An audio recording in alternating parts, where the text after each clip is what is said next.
to the Hope College Athletics Orange and Blue podcast. My name is Alan Babbitt, Sports Information Director here at Hope College, and in our fourth season, bringing you conversations with Hope student athletes, coaches, staff, and alums, and talking about this wonderful place of Hope College and our wonderful Hope Athletics program and how it's a place of academic success, competitive excellence, and transformational experiences. Here for our fifth episode this summer are two more shining examples of that. Junior midfielder AJ Boucher from the Hope College men's soccer team, and senior Cara Anderson, team manager for the women's lacrosse. There we go. Thank you, Cara, for the assist. Of course. And to have been on a wonderful sea trip, and we are going to talk about that, and as well as their experiences at Hope. Welcome to the Orange and Blue podcast, Cara and AJ. Thank you. We're so excited to be here. Super excited.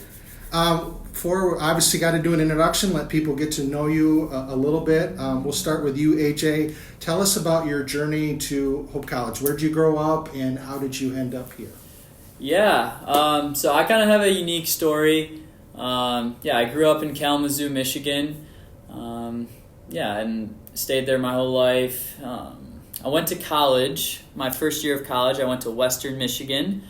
I was close to home there. So Western is right in Kalamazoo, so I was about 10 minutes away from my house.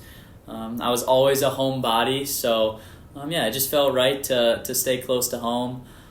Play soccer there. That was a big part of it as well. I wanted to stay close to my family, have all my family come to my games, and play for my hometown school. So it felt right to make that decision, but after my first semester, I made the choice to leave Western. Western still has a great place in my heart. I think it's a great school, but I needed a change. And so one of my best friends, Seth Walters, and also Matthew Davidson on the men's soccer team, they both were loving their experience here at Hope, and I knew they were loving it because I talked to them pretty much every day. And so I told them, hey, I'm looking to transfer here, and I think Hope would be a good fit for me. I visited Hope my junior year of high school and loved the campus, loved the people here, I made that switch to Hope, and I couldn't be happier right now. What are you studying, AJ? I'm studying elementary education here at Hope. Cara, tell us about your journey to Hope and being involved with women's lacrosse men's. Women's. Women's, there yes. you go, thank you. Yes. Women's lacrosse program as a team manager. Yeah, I grew up in Adrian, Michigan. I went to Lenawee Christian School, so a pretty small school. I graduated with about 50 kids. I grew up playing sports my whole life, so soccer and basketball was it. It was my life with my sisters and my school. I absolutely loved it. Getting into high school, I was still loving sports, but realizing that there's so much more of a world out there, and that I wasn't in a mindset to be committed to playing sports for 4 years in college.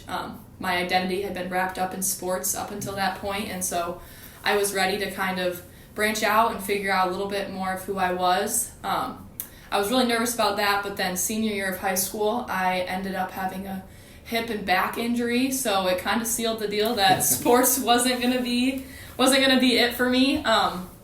And so when I was looking at schools, I knew that I wanted faith to be an important part, but I wanted it to be optional. I wanted a school that I felt like still had a small school feel, but I was meeting a lot of new people. Then I wanted a place that would be a little bit further away from home. I was ready to kind of tread my own path, have some new experiences. And so I decided on Hope. I loved my visit. I loved the location. And then my freshman year, my roommate was on the women's lacrosse team. Her name's Caroline. And she was talking with me about how they needed a new team manager. And in my high school, we didn't have lacrosse. I never had watched a lacrosse game in my life. I had no idea what the sport was. So I thought it was ridiculous that she wanted me to be their manager. So I told her over and over again, this will not happen. I don't want to manage. I want to play a sport, but I'm not going to. And so one day, Coach Keegan found me at a soccer game, and she was like, "You're Cara, aren't you?" And I was like, do I want to say yes to this? Like, so she was like, we need to talk. Like, let's talk about how, like, you can be involved in our team with the girls. I need some help. And so we talked, and I decided that I would do it, and it was such a big blessing for me to find a place in the sports world again, to be on a team, and to support the girls in that way. So, what are you studying, Cara? I'm studying social work. Social work. Yes. Okay. We're being involved with the athletic program. AJ, for you as a student athlete, what is it about the sport of soccer that means so much to you to invest your time in and enjoy being? And especially being here on the Hope soccer team? What is that? How has that helped you as you've grown? Yeah, I mean, soccer's been a part of my life for my whole life. My mom was a huge soccer fanatic. She played soccer all up until senior year of high school. She loved it, and so she was my first coach in ASO back in the AYSO days. So soccer's been a big part of my life. And then, coming here to Hope and playing, it's meant a lot to me. Just being a part of the Hope community. And honestly, like the guys, that's the biggest thing for me, is being a part of the team culture here at Hope. That's been my biggest plus, is because we're so connected, and those are my guys, and I love them all. And so just playing with them every single day in the fall and most days in the spring, that's been my favorite part of being involved in the sport here at Hope. Cara, the men's soccer program is a very rich, established tradition. Women's lacrosse is newer as a varsity sport, but in the last couple of years has put together breakthrough seasons. As a servant leader with this group, what has it been like for you to watch this team grow into an MIAA champion and making back-to-back trips to the NCAA tournament? Yeah, I love the girls, and for me as one of their supporting staff, I suppose, it has been so cool for me to see the girls work hard in the off season, for them to show up at practice and like get to a point where they just love each other so much, and like they work hard, but for them it seems like they are playing on the field for each other. They have so much deep love for each other, and I just, like, growing up in sports, I think that, like, success comes when you love your teammates and when you're willing to sacrifice and serve one another. And so to see the girls do that every day at practice and when they're playing their games, and to, whether they're on the field or on the sideline, to be their biggest supports, that has been, like, such a joy for me, because I love them all deeply. And so it's so cool to see them, like, love and support each other, and the success is amazing. Like, we love to win. Like, we won't complain about that, but in my role, like, I love seeing them just, like, love each other and realize that there's so much more to the game than just the wins, but we love the wins too, so. We're recording this inside the Hope College Admissions Building, and it's a busy time with students coming and looking at Hope. Tell us about each of you, your role here, and what you've done this summer to assist, setting up the next generation of Hope students. Yeah, I mean, we're both working as tour guides here in admissions. A big reason why I wanted to be a tour guide is because I've enjoyed my experience so much here at Hope, and I just want future students going into college to come to Hope. I want them to have the same experience I've had here. I found so much joy in a bunch of different areas. I found my faith here, and I just want the same experience for future college students. Yeah, I worked in admissions as a tour guide all last year, and then Tucker, one of our admissions reps, convinced me to be on summer staff as a tour guide, and so I'm one of our team leads for our 8 tour guides. I take out tours, I help with scheduling and assigning tours, and then helping with some scheduling things within the office, and then I'm also in charge of our projects and innovation within our team, so helping make these summer experiences, especially for us tour guides, ones that can help build our resume and develop us as professionals, as well as having some fun too. As part of a busy summer, you also went on a sea trip to Costa Rica, and part of a program here, Sports Evangelism, to equip disciples that's really gaining traction as a must-do activity. I'll start with you, AJ. What intrigued you about doing a sea trip? Yeah, I mean, Dan Hesselbein, I have to shout him out here. He approached me and he's like, hey, I think you'd be a great person to go on a sea trip. He went to Costa Rica the year before and absolutely loved his experience. And he approached me and said, you have to do this. And so I love Dan, and he's a mentor for me, and so I'm going to listen to him. And so that's the reason I applied, and that's why I was intrigued. For you, Cara? Yeah, I also knew a good number of people that went to Costa Rica last year. Dan being one of them, Kerrigan, my friends Marie and Luke, like there was a good number of them. They all encouraged me to do it. I wasn't sure about how my role as a manager would feel on a team of athletes, like playing sports, even though like sports were my life. I talked with Cindy from Campus Ministries and was pretty much like, what are your thoughts on me going on a sea trip? And she was like, you need to do it. I don't know why you're questioning this. And then we had a few other conversations, and she was like, just apply and see what happens. So I was really thankful for the opportunity to get to go to Costa Rica. I felt very blessed by the fact that I got to go. Take us through a little bit. I know there's a lot that's packed into that, a lot to experience, but just take me through something that stood out to you about some of the things you did. What did you guys, do there, and how did that shape and impact you and transform your life? Yeah, I think I'm going to talk about kind of like the sports side of it a little bit more. Obviously, I'm an elementary ed student here at Hope, so I love the kids, and part of the reason I wanted to go to Costa Rica was because we had that opportunity to work in elementary schools there. And for those of you that don't know, Costa Rica is huge into soccer. They call it football there. But yeah, that's their main sport, and that was another reason I wanted to go there as well. But yeah, we would go to elementary schools, and we'd kind of be their gym teachers for the day, and we'd run them through different sports. So we had lacrosse, soccer, basketball. We did some jump rope. We did some jump rope. So we blew some bubbles as well. And yeah, I just loved it because for me at least, they all loved soccer. Every single one of them, that was their favorite sport.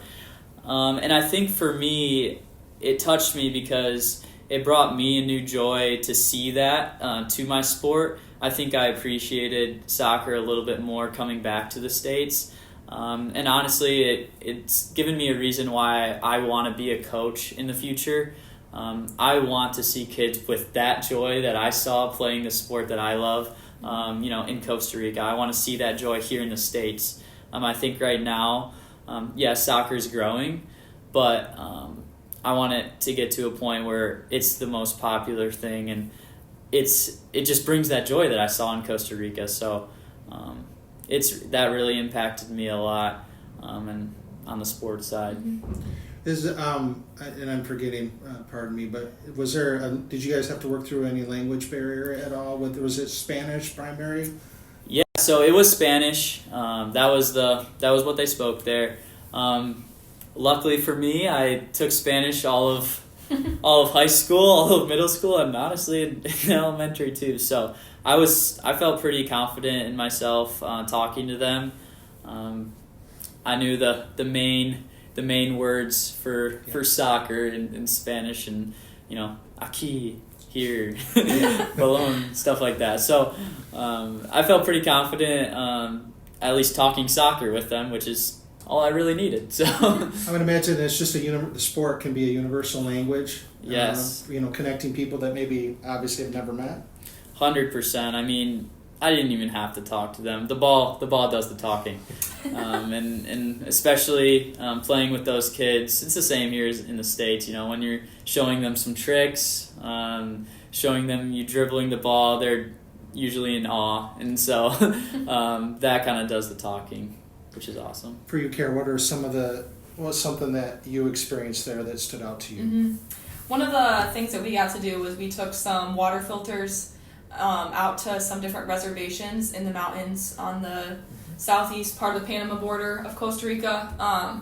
And to me, like, that was some of the coolest things we got to do. The water filters are good up to 20 years if they take care of them well. So we did some sports camps with the kids out in those communities, but we also got to give them clean water. And so one of the days we were up in the mountains, we had just finished a sports camp. It was super hot. We were all toasted. And we were setting up some of the water filters, and one of the girls on our team, I can't quite remember who it was. I think it was Maddie Grayson. She asked one of the little girls that she was with, like, do you want some water?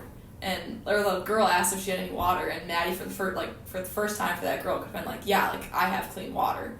And so we took them over to, it's made me emotional. We took them over to, like, where we had the buckets of water. Me and Kevin had to go up, like, over 400 yards to the nearest water hose, and so we filled up the buckets, took them over to the trucks, and, like, we got to hold the water filter and pour water into their mouths. And for a lot of those kids, it was the first time that they ever had clean water, and so we sent all those kids home with the buckets so that they could take clean water to their families. And so, like, knowing the impact that we just had on those kids' lives and those families' lives, where, like, they can have clean water, and, like, the benefits of, like, health benefits, and just like what a gift. And so, like, to take that away, like, we are so blessed here, like, we have clean water, and then, like, in those communities, they rely so heavily on each other and on, like, the community that's right there. And so, taking them clean water was such a gift. We got to share the gospel with the water filters, like, Jesus makes us clean, and, like, he doesn't care if we're dirty and messy, and, like, no matter what, like, we come out clean, and Christ sees us as clean. And so just the combination of all those things was such a gift. Really shifted my perspective, and as we talked with the rest of our team, I know that was a huge thing for other people too. With this youth trip, I know another part of it is you're spending time, and there's intention on crossing up, so you're not just going with teammates, you're going with different sports, different athletes, students maybe you know but don't really know. How did that impact just you as a person, just getting to know different people from different sports and making a connection with them when you're off in a new place and not and totally out of your norm? You know, it's not, you're back here at Hope. Yeah, I mean, for me, there was no other guy soccer players on the trip, so I was kind of going in blind for the most part. But what I realized is Hope students are Hope students, and that's what I love about campus, about Hope College in general, is that, and it's a big reason why I chose Hope is because of the people, and I saw that on the trip. I think for me the biggest part, we all gave testimonies in our time there, and it was just crazy to see that the more comfortable we got with each other, the more time we spent with one another, the testimonies got longer and longer and longer and longer. And I think that just goes to show that we got closer and closer as the trip went by. And I'm super excited, super stoked to go to the different games in the fall, in the winter, and the spring this next year, because pretty much for every sport now I can go and cheer on somebody new. So, yeah. For you, Cara, what did that... Yeah. Especially as someone who felt maybe a little bit on the outside as a team manager and not an athlete, what did you experience as part of with your group? Yeah, I had already known a lot of people on our team, like, through a few people. Like, I mean, AJ and I, we worked together, and then a few of the other people on the team, like, I have known, like, we've known each other, but once you, like, are in an environment where you're fully with people and you get, like, the raw version of everyone, like, that changes things for sure. But for me, like, I came, like, all growing up, sports was, like, who I was. Like, everyone in my high school and my middle school, like, I was, like, Cara, the basketball, soccer, and, like, every other sport I could play person. And so then when I came to Hope, and, like, no one was seeing me in that way. Like, I would joke that I would be the NARP, like, I was like, you guys don't know, like, and for me, like, truthfully, that was really hard for me, because, like, that isn't me. Like, I'm deeply competitive, and I love sports, And so going into the environment where I know people saw me as like, she like liked to play sports but not like an athlete, like that was something that I wasn't sure like how it was going to go, because the true side of me is like insanely competitive. And I think like Kevin Wolma, on the very first day, we were at this basketball clinic playing against these guys in one of the more dangerous cities in Costa Rica. We were playing basketball with them at a park and had this clinic. So there were guys in probably their 20s. Yep. And like I was ultra competitive. Kevin was like, Cara, who are you? He was like, I've never seen this side of you, but you're not going to lose to them. And I was like, well, no. And so like for me to be in an environment where like my hip and back, like I had surgery last semester, so I was healed enough to like be myself. It was so fun for me to be like, this is the real version of me. And like it felt like for the first time like at Hope, I was with a group of students that got to see me like for me and who I was. So I was a little nervous about it, but then like having the chance to like have people leave and be like, I like understand more of Cara now, because like sports is a huge part of her, and competitiveness, and like more than just like wanting to serve like the lacrosse girls, like which when I can't be competitive is a challenge. So that's been a big growth for me. So that was super cool for me to like have a new group of people where it's like, you guys know part of me, but like here's a lot more of me. Was a gift for me and like the journey of myself, but was super special too. Your faith, how did this trip help you grow your faith? Yeah, I think for me, the biggest thing was going to Costa Rica and going up in the mountains. They were so kind, provided us with the best hospitality. We went to, I think it was a pastor's house, and yeah, they were just so kind. Even though we couldn't really speak to them, they were all just smiles. And I think that for me, they know where we're coming from. They know we're coming from the U.S. They know what we have here in the U.S.